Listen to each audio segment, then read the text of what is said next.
এর আগে আপনারা দেখেছেন অখিলেশ ঠাকুর মহল খালি করে একেবারের মতো সেখান থেকে পালিয়ে যায়। এদিকে 10 বছরের শাস্তি শেষ করে পান্নাও জেল থেকে মুক্তি পায়। আমার বুকে জ্বলছে আগুন, এই আগুন নিভবে না যতক্ষণ আমি প্রতিশোধ নেব, যাই হয়ে যাক। ওর পুরো পরিবারকে নির্বংশ না করা অবধি আমি শান্তি পাব না। তাহলে তুই যা, নিয়ে নে তোর প্রতিশোধ। এত বছর ধরে কেউই ঠাকুরের ঠিকানা খুঁজে বের করতে পারেনি, আর তুমিও কোনোদিনও জানতে পারবে না যে ঠাকুর কোথায় আছে। দেখতে দেখতে হরির মস্তক তার দেহ থেকে ছিন্ন হয়ে মাটিতে পড়ে যায়। সময় এগিয়েই চলেছিল। পান্নার বয়স আরো 20 বছর বেড়ে যায়। আপনি বলুন আমাকে কি করতে হবে। এক বিশেষ তন্ত্র সাধনা আর কালো জাদু প্রয়োগ করে আমি তোকে ডাইনিতে বদলে দেব। নিজের গুরুর আদেশে তন্ত্রমন্ত্রের সাহায্যে পান্না তার বয়স্ক রূপকে একেবারে যুবতীতে বদলে দেয়।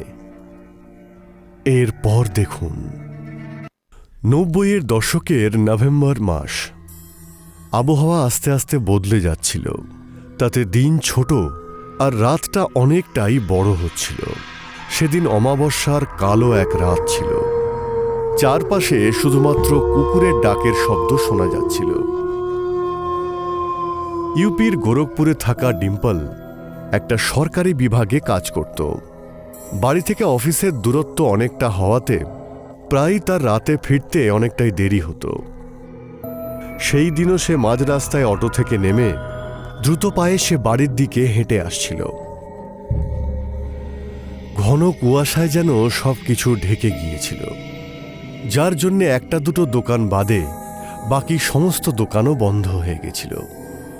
ডিম্পলের হাতে একটা ব্যাগ ছিল, আর ব্যাগের মধ্যে সুগন্ধি চামেলি ফুল ছিল, যা সে পরের দিন পরবে ভেবেছিল, কারণ তার পরের দিন সম্বন্ধ আসার কথা। কয়েক পা হাঁটার পরে তার মনে হয় পিছনে যেন কেউ তাকে অনুসরণ করছে। ডিম্পল পিছনে ঘুরে ভালো করে দেখে। চারিদিকে ঘন অন্ধকার আর কুয়াশায় ভরা ছিল। রাস্তাটা একেবারে ফাঁকা ছিল। ডিম্পল আরো জোরে জোরে হাঁটতে থাকে, আর দ্রুত গতিতে সে তার বাড়ির দিকে এগোতে থাকে। ডিম্পল ভালো মতোই শুনতে পায় যে তার পিছনে একটা নূপুরের শব্দ হচ্ছে। ডিম্পল আরও একবার পিছনে ঘুরে দেখে। সে দেখে যে 5.5 ফুটের একজন মহিলা, খুব সুন্দর এক যুবতী, তার দিকে ক্রমশ আস্তে আস্তে এগিয়ে আসছে। এই গন্ধটা আমায় তোমার কাছে টেনে এনেছে। কি আছে তোমার এই ব্যাগে? কিছুই না, শুধু একটা মালা আছে। এটা বলেই ডিম্পল তাড়াতাড়ি সেখান থেকে বাড়ির দিকে হাঁটতে থাকে। ডিম্পল অনুভব করে ওই মহিলা তখনও তার পিছনে পিছনে আসছে। জানি না কেন ডিম্পলের হঠাৎ কেমন একটা অনুভব হতে শুরু হয়, কিন্তু সে তাড়াতাড়ি তার বাড়িতে চলে যায়। বাড়িতে যাওয়ার পরে সে রাতের খাবার খেয়ে নেয়, আর তারপর বারান্দায় হাঁটতে থাকে। ঠিক তার পরেই সে তার বাড়ির সামনে এক মহিলাকে দেখতে পায়, যাকে সে অফিস থেকে ফেরার সময় দেখতে পেয়েছিল। সেই লম্বা সুন্দরী যুবতী মহিলা ডিম্পলের বাড়ির আশেপাশেই ঘুরে বেড়াচ্ছিল। সে অফিস থেকে ফিরেছে প্রায় 1 ঘন্টা হয়ে গেছিল। তাহলে কি মহিলাটা বিগত 1 ঘন্টা ধরে আমার বাড়ির আশেপাশে ছিল? এটা তার মাথাতে আসতেই ভয়ে যেন তার শরীর ঠকঠক করে কাঁপতে শুরু করল। সে ভয়ে আঁতকে উঠেছিল। সে তাড়াতাড়ি ঘরের মধ্যে গিয়ে ঘুমিয়ে পড়ে। ঠিক 1-2 দিন পরের কথা, অফিস থেকে ফেরার সময় সে আবার সেই নূপুর পরা পায়ের শব্দ শুনতে পায়। সে কিছু বুঝে ওঠার আগেই একজন মহিলা তার নাম ধরে ডাকে, ডিম্পল। কেউ তার নাম ধরে ডাকছে এটা শুনে ডিম্পল থমকে দাঁড়িয়ে পড়ে। সে পিছনে ঘুরে তাকায়। সেই মহিলা তার ঠিক সামনেই দাঁড়িয়েছিল। কে তুমি? আমার নাম কি করে জানলে? আরে ভয় পেও না, আমি এই ব্লক 201-এ থাকি। আসলে আমার একটা পার্লার আছে। পার্লারের ভেতর থেকে তোমায় আসতে যেতে দেখি। এমনিতে তো আমি বিউটিশিয়ান, কিন্তু তোমার সৌন্দর্যে আমি অবাক হয়েছি। কি সুন্দর ঘন চুল তোমার, আর কি সুন্দর মায়াবী চোখ তোমার। আচ্ছা, তোমার যদি কখনো পার্লারে আসার দরকার হয় আমার কাছে এসো, কেমন? যদিও হঠাৎ করে সেই মহিলাকে দেখতে পাওয়া আর পার্লারের কথা শুনে ডিম্পল ভিতরে ভিতরে খুব ভয় পেয়েছিল, কিন্তু ডিম্পল তখনকার মতো শুধু মাথা নেড়েই সম্মতি জানায়। তবে মাত্র 2 দিন আগেই ওই মহিলার সঙ্গে দেখা হয়েছিল, কিন্তু হঠাৎ ডিম্পলের মুখে লাল লাল ছোট ছোট দাগ দেখা দেয়। ডিম্পল নিজের ওপর খুব বিরক্ত হয়ে কোনো পার্লারে গিয়ে স্কিন ট্রিটমেন্ট নেওয়ার কথা ভাবে। ওই 201-এর পার্লারে যাব? বেচারি নিজের পার্লার অ্যাডভার্টাইজ করার জন্য কত কিছু করেছে। ডিম্পল 201 নম্বরের সামনে গিয়ে পৌঁছয়। সামনে একটা বড় বোর্ড লাগানো ছিল, যার নাম ছিল কামিনী বিউটি পার্লার। একটু ইতস্তত হয়ে ডিম্পল পার্লারের ভিতরে ঢোকে। সে একটু অবাক হয়ে যায়। পুরো পার্লারটা প্রায় অন্ধকার ছিল, শুধু হালকা লাল আর নীল আলো ছিল। তাতে পুরো পার্লারটাকে মোটামুটি দেখা যাচ্ছিল। ডিম্পল চারপাশটাকে খুব ভালো করে দেখেই যাচ্ছিল। ঠিক তখনই তার কাঁধে কেউ একটা হাত রাখে, আর তাতে ডিম্পল ভয় পেয়ে যায়। আরে ম্যাম, আপনি ভয় পাচ্ছেন কেন? আপনি আরাম করে বসুন, আমি কামিনী দেবীকে ডেকে আনি। ম্যাম, আপনার ক্লায়েন্ট এসে গেছে, বাইরে আসুন। ওই মেয়েটা যাওয়ার কিছুক্ষণ পরেই সেই লম্বা সুন্দরী যুবতী মহিলা আস্তে আস্তে ডিম্পলের কাছে এগিয়ে আসে এবং খুব শান্ত গলায় ডিম্পলকে বলে, চিনতে পারছো আমায়? হ্যাঁ, ওই তো সেদিন রাত্রে দেখা হলো। এটা তো আমি জানতাম তুমি আসবে, কিন্তু এত তাড়াতাড়ি আসবে এটা জানতাম না। কি ট্রিটমেন্ট নেবে?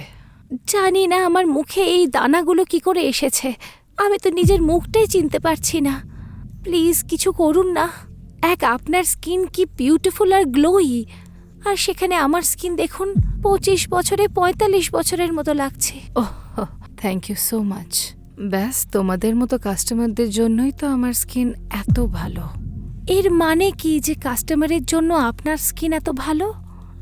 আরে ছাড়ো, আমি তো মজা করছি। এর সাথে মিট করো, এ আমার অ্যাসিস্ট্যান্ট নীরু। নীরু, ম্যাডামের জন্য অ্যান্টি অ্যাকনে ট্রিটমেন্ট রেডি করো।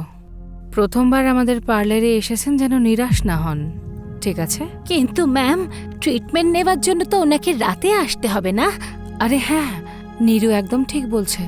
অ্যাকচুয়ালি তোমার যে ট্রিটমেন্ট দরকার সেটা আমি রাতেই করি, যাতে রোদ না লাগে স্কিনে, না হলে সাইড এফেক্ট তো হতে পারে। বলো, তুমি এক কাজ করো, আজ তো সানডে, কাল তুমি অফিস থেকে ফিরতি পথে ট্রিটমেন্টটা নিও। কিন্তু আমি অফিস থেকে ফিরতে ফিরতে রাতে 8টা হয়ে যায়। আপনার পার্লার অত রাতে খোলা থাকবে? আমার পার্লার 24/7 খোলা থাকে। আমি বেশি কাজ রাতেই করি, আমার কোনো প্রবলেম নেই। ডিম্পল ওই মহিলার সব কথা শুনছিল। ঠিক তখনই আরও একজন সুন্দর মহিলা পার্লারে আসে।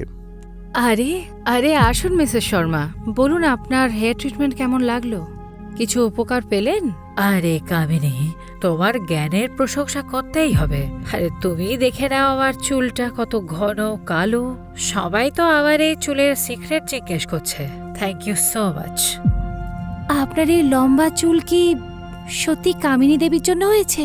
হ্যাঁ হ্যাঁ, একদম। কামিনী দেবীর ব্যাপারই আলাদা। এখানে এসে তো আবার লাইফটাই চেঞ্জ হয়ে গেছে। আগে তো আমার চুলটা এমনি লম্বা ছিল, কিন্তু কামিনী দেবীর ট্রিটমেন্টে আমার চুল আর বিউটি যা হয়েছে কি বলবো। মিসেস শর্মার মুখ থেকে পার্লারের এত প্রশংসা শুনে ডিম্পলের মনেও ইচ্ছে জেগে ওঠে যে ও একবার ট্রিটমেন্ট ট্রাই করে দেখবে। আচ্ছা ঠিক আছে, আমি ট্রিটমেন্ট করতে রেডি। আপনি আমার অ্যাপয়েন্টমেন্ট বুক করে নিন কাল 8:30টার জন্য। যখনই ডিম্পল তার জন্য ট্রিটমেন্ট বুক করে, সে অনুভব করে পিছনের বাল্বটা ক্রমশ ব্লিঙ্ক করে যাচ্ছে। দেখতে দেখতে বাল্বটা নিচে পড়ে ভেঙে যায়, আর ঘরটা পুরোপুরি অন্ধকার হয়ে যায়। সেই অন্ধকারে ডিম্পল একটা ছায়া দেখতে পায়, যা দেখে ডিম্পল খুবই ভয় পেয়ে যায়। এটা কি? আপনার পেছনে কেউ আছে কামিনী দেবী? আমার কথাটা শুনুন, কেউ আছে ওখানে। আরে শান্ত হয়ে যাও ডিম্পল, কেউ নেই। আরে বাবা, কিছু হলে আমরা দেখতে পেতাম না? বাল্ব ফেটে যাওয়ার জন্য অন্ধকার হয়ে গেছে, ওই জন্য তোমার মনে হচ্ছে। ভয় পেও না, চলো পার্লারের বাইরে অবধি আমি তোমায় দিয়ে আসি। চলো এসো। কামিনী হাসি মুখে তাকে পার্লারের বাইরে নিয়ে আসে। ডিম্পল পার্লার থেকে বেরিয়ে নিজের বাড়ির দিকে হাঁটতে থাকে। কিন্তু রাস্তায় আসার সময় তার বারবার মনে হয় কেউ যেন তার পিছনে পিছনে হাঁটছে। নিজের ভুল ধারণা দূর করার জন্য সে বারবার পিছনে ঘুরে দেখে, কিন্তু কাউকেই দেখতে পায় না। কিন্তু সে খুব ভয়ে ভয়ে বাড়ির দিকে হাঁটতে থাকে। পরের দিন ছিল সোমবার। রাত 8টার সময় ডিম্পলের অ্যাপয়েন্টমেন্ট বুক ছিল। সেই জন্য অফিস থেকে বেরিয়ে এসে তাড়াতাড়ি পার্লারের দিকে হাঁটতে থাকে। পার্লারের ঠিক সামনে পৌঁছতেই সাদা কাপড় পরা একজন মহিলা তার দিকে এগিয়ে আসে। সেই মহিলা ঘোমটা দিয়ে নিজের মুখটাকে ঢেকে রেখেছিল। অন্ধকারে ওইভাবে ঘোমটা পরা একজন মহিলাকে দেখে ডিম্পলের কেমন একটা সন্দেহ হচ্ছিল। চলে যাও, না হলে পস্তাবে। চলে যাও এখান থেকে। আরে আরে কে তুমি? এরকম কথা বলছো কেন? আমি তো তোমাকে চিনিও না। ঘোমটা দিয়ে আছো কেন? ঘোমটা উঠিয়ে নিজের মুখটা তো দেখাও। আর কি ব্যাপারে তুমি কথা বলছো? আমি পস্তাবো কেন? এরকম বলছো কেন? আগেও এসেছিলাম তোমায় সাবধান করতে, কিন্তু তুমি বুঝতে পারোনি। সময় হাত থেকে চলে যাচ্ছে। ডিম্পল অবাক হয়ে মহিলার কথাগুলো শুনছিল। আর হঠাৎ তখনই পার্লারের দরজাটা খোলে, আর কামিনী তার লম্বা চুলটা ঘোরাতে ঘোরাতে বাইরে বেরিয়ে আসে। ডিম্পল, তুমি বাইরে কেন? ভেতরে এসো। কামিনী দেবী, আমি তো ভেতরেই যাচ্ছিলাম, কিন্তু জানি না এই মহিলাকে আমি কোথা থেকে পেলাম। ডিম্পল যখনই চোখ ঘুরিয়ে দেখে, সেখানে সেই ঘোমটা পরা মহিলাকে আর দেখতে পায় না। কার ব্যাপারে কথা বলছো ডিম্পল? আরে এখনই 1 মিনিট আগেও একজন এখানে ছিল। জানি না কোথায় চলে গেছে। আমি কিছু বুঝতে পারছি না। আমার সাথে কি হচ্ছে? কাজের স্ট্রেস একটু বেশি হয়ে গেছে মনে হয়। ডাক্তার দেখাতে হবে। আমার মাথা ঠিক নেই। এটা বলে ডিম্পল হাসতে হাসতে পার্লারের ভিতরে ঢোকে। নীরু, ডিম্পল ম্যামের চোখে পট্টি লাগিয়ে দাও, তারপর আমরা ট্রিটমেন্ট শুরু করব। কিন্তু পট্টির কি দরকার?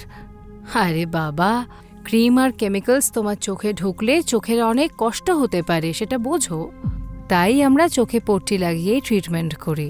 ডোন্ট ওয়ারি, আমি আছি তো, সব সামলে নেব। তুমি শুধু একদম রিল্যাক্স করে চেয়ারে বসো, চোখ বন্ধ করে। আরে খুব এফেক্টিভ আমার ট্রিটমেন্ট। একবারই তোমার রং পাল্টে দেব। ডিম্পল চেয়ারে বসে চোখ বন্ধ করে নেয়, আর কামিনীর অ্যাসিস্ট্যান্ট নীরু একটা কাপড় এনে ডিম্পলের চোখ বেঁধে দেয়।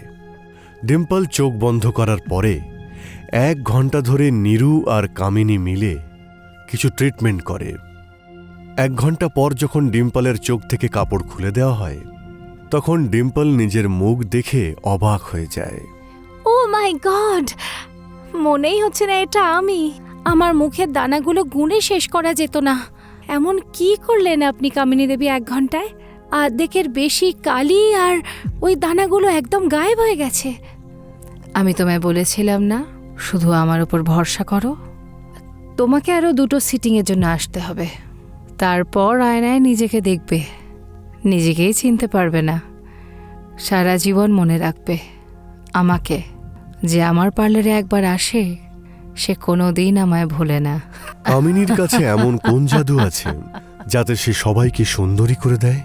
সত্যি কি কামিনীর পার্লারে এসে ডিম্পলের সমস্যার সমাধান হয়েছে, নাকি ও কোনো সমস্যায় পড়েছে?